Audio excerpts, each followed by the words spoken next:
Assalamualaikum warahmatullahi wabarakatuh. Saudara hadirin yang saya muliakan, ziarah kubur bukan saja boleh, malah dianjurkan oleh Nabi. Tetapi ziarah kubur yang dianjurkan oleh Nabi itu dengan tujuan pertama, agar orang ingat kepada mati. Kafa bil mauti wa'izah, kata Nabi. Cukup dengan mengingat mati menjadi pelajaran bagi kamu semua. Maka etikanya diajarkan, kalau saudara ziarah kubur sampai di depan pintu kubur itu kan, Assalamualaikum ya ahlal kubur wa inna insyaallahu bikum lahikun. Kami satu saat insyaallah pasti akan menyusul kamu. Kalau kamu sekarang berbaring di sini, satu saat kami akan berbaring di sini. Ziarah kubur mengingatkan orang kepada mati. Orang yang ingat kepada mati, gaya hidupnya lain dengan orang yang tidak ingat mati. Nah, orang kalau nggak ingat mati, gaya hidupnya nggak terkontrol. Kalau dia berkuasa, Fir'aun, itu nggak ingat mati. Kalau dia kaya, Korun. Sudah gambarannya nggak merupakan gambaran-gambaran yang baik. Orang yang ingat mati, dia berkuasa, dia berlaku adil. Suatu saat saya akan mati dan ini akan dimintakan pertanggungan jawab. Orang kaya ingat mati, dia akan jadi pemurah. Kenapa? Kalau saya diberikan ilmu, pertanyaan akhirat cuma satu, ilmumu kau amalkan untuk apa? Kalau saya diberikan umur panjang, pertanyaan akhirat cuma satu, umurmu kau habiskan di mana? Tapi jikalau saya diberikan harta, pertanyaan akhirat ada dua, hartamu kau dapat dari mana, kau belanjakan kemana? Depannya ditanya, belakangnya ditanya. Dapat dari mana, dibelanjain kemana? Sebab dua-duanya berkaitan dengan kegiatan. Kadang-kadang dapatnya dari jalan yang baik, tapi keluarnya ke tempat yang tidak baik, itu pun tidak betul. Atau dapatnya dari yang tidak baik, tapi dibelanjakan untuk yang baik, itu pun tidak bisa diterima. Oleh karenanya, dengan mengingat mati, gaya hidup seseorang jadi terkontrol karenanya. Yang kedua, dianjurkan kita untuk berziarah kubur itu mendoakan orang-orang yang sudah meninggal. Mal mayyitu fi qabrihi illa kal gharikil mutaghawis, kata Nabi. Orang yang sudah meninggal itu di alam barzakhnya adalah seperti orang yang tenggelam di lautan, menunggu doa dari keluarganya yang masih hidup. Apakah itu anaknya, kemenakannya, cucunya, dan lain sebagainya. Adapun yang kalau kita ziarahi itu kuburnya orang-orang yang kita tahu merupakan orang soleh, orang yang berjiwa bersih, yang kita kenal ketakwaannya kepada Allah Subhanahu wa ta'ala, tidak ada salahnya kita bertabarruk, asal jangan dengan satu keyakinan bahwa dia secara mandiri bisa mendoakan kita. Dia hanya bisa melakukan itu hanya dengan izin Allah. Nah, umumnya orang kalau sudah ziarah ke kubur-kubur keramat itu, Allahnya kelupaan. Itu yang dikhawatirkan merusak dan mengganggu akidah. Sehingga di awal-awal perkembangan Islam, Nabi pernah melarang orang ziarah kubur itu. Ini bisa kita simak dari hadis, kuntu nahaitukum an ziyaratil qabri fazuruha. Dahulu aku pernah melarang kamu untuk ziarah kubur. Adapun sekarang kalau mau ziarah, ziarahlah kamu. Kata-kata dulu aku pernah melarang kamu itu menggambarkan bahwa pada permulaan perkembangan Islam, nilai keimanan para sahabat masih rapuh, masih lemah, masih memerlukan pembinaan. Sehingga kalau mereka sering ke kubur, dikhawatirkan mereka minta kepada kubur. Nah, tetapi tatkala nilai keimanannya sudah mapan, sudah kuat, kata Rasul, fazuruha. Adapun sekarang kalau mau pergi berziarah, ziarahlah kamu. Saudara hadirin yang saya muliakan, jadi jangan melupakan Allah.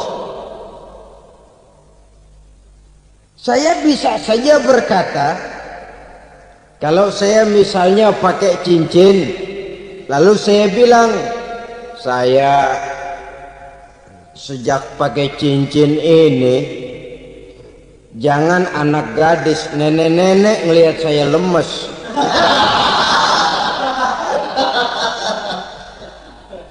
Atau sejak pakai cincin ini, dagangan laris bener. Cincin itu yang menggelincirkan akidah. Untuk tidak tergelincir, orang harus tidak melupakan Allah. Dia bisa berkata, alhamdulillah, Allah memberikan keistimewaan kepada batu cincin saya. Batu cincinnya tidak apa-apa, Allah yang memberikan keistimewaan.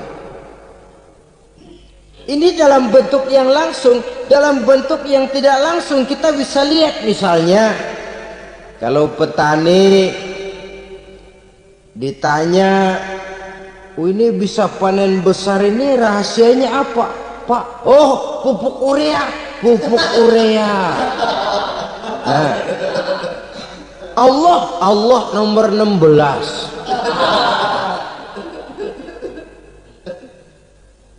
Seorang petani yang baik keimanannya, dia akan berkata, kami bisa panen besar karena izin Allah.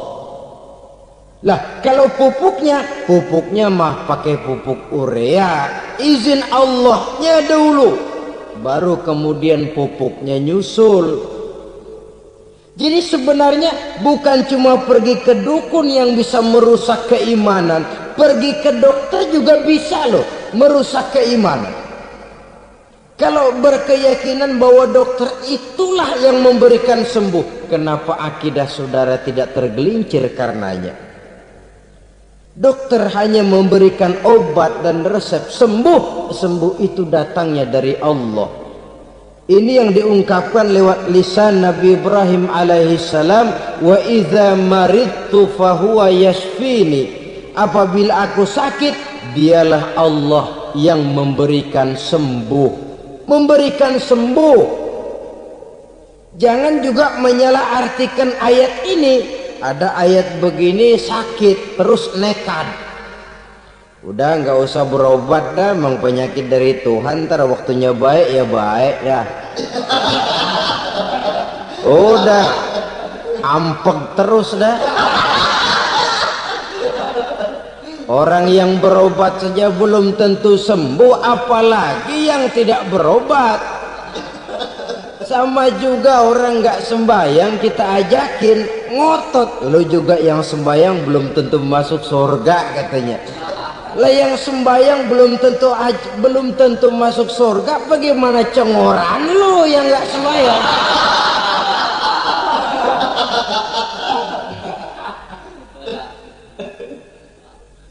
Saudara hadirin yang saya muliakan, kaum muslimin yang berbahagia. Jadi dengan demikian, maka jangan menghilangkan Allah. Kita, ajaran pokok dalam Islam adalah ajaran tentang tauhid. Tauhid ini menyangkut mengesahkan Allah, baik di dalam zatnya, baik di dalam sifatnya, baik di dalam perbuatannya, baik di dalam beribadah kepadanya. Tauhid dalam ibadah itu ada. Tauhid dalam zat artinya zat Allah itu tidak tersusun, tidak terdiri dari bagian-bagian yang bisa dipecah-pecah. Ya seperti kita ini kan ada kepala, ada kaki, ada tangan. Allah tidak tersusun zatnya dari bagian-bagian. Esa zatnya tidak bisa dibagi-bagi. Esa sifatnya, artinya Allah itu sifatnya tidak pernah berubah. Sejak dahulu sampai sekarang Allah itu cinta kepada orang beriman yang melakukan kebaikan, dan Allah benci kepada orang kufur yang melakukan kejahatan. Mustahil satu saat Allah berubah. Orang kufur yang berbuat kejahatan didemenin, orang mukmin yang berbuat kebaikan dikeselin. Misalnya tahun 2000 Tuhan giliran jengkel sama orang mukmin. Itu mustahil, dia esa di dalam sifatnya. Lain dengan sifat kita manusia. Sifat kita ini kan relatif. Ada saatnya kita senang, lain saat yang kita senang betul kita caci maki. Hari ini kita caci maki, besok kita puji. Lihat teman kaya, habis kita omongin, boleh jadi dia kaya. Kenapa? Dukunnya 36.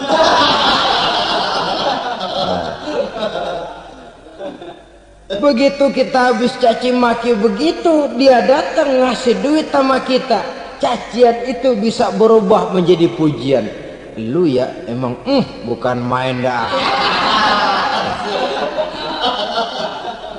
Sifat kita itu relatif, bisa terpengaruh oleh situasi dan kondisi. Saudara hadirin yang saya hormati, kaum muslimin yang berbahagia, Allah juga esa di dalam perbuatannya.